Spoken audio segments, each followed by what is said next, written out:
told him that the stuff that his people were shoveling out to the public were bullshit. I mean, that the claims of fraud were. In the wake of the 2020 U.S. election, top advisors to then-President Donald Trump told him again and again that his claims of widespread election fraud were unfounded and would not reverse his election loss.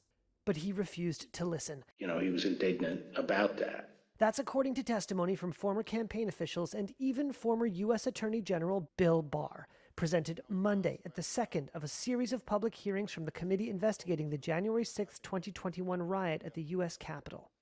This morning, we'll tell the story of how Donald Trump lost an election and knew he lost an election, and as a result of his loss, decided to wage an attack on our democracy. In video from a deposition, Barr recalled his feeling at being unable to persuade the president of the facts of his defeat. I was somewhat demoralized because I thought, boy, if he really believes this stuff, he has, lost contact with he's become detached from reality. Trump would also overrule the advice of his campaign manager, Bill Stepien. My recommendation was to say that votes were still being counted.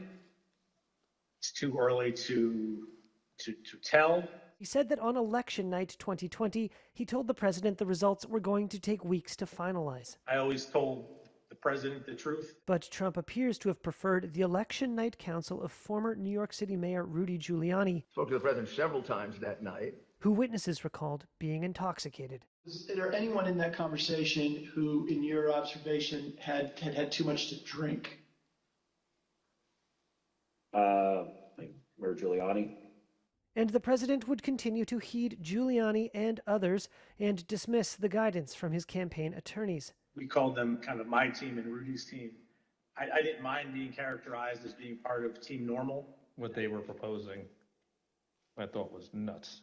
Former White House attorney Eric Hirschman recalled the increasingly bizarre and global conspiracy theories favored by Trump.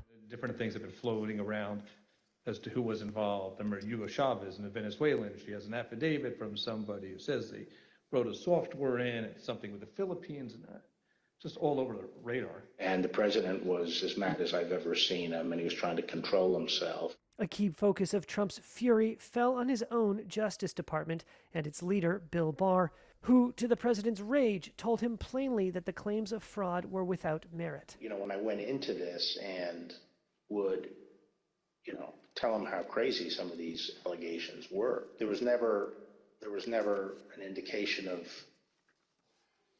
interest in what the actual facts were.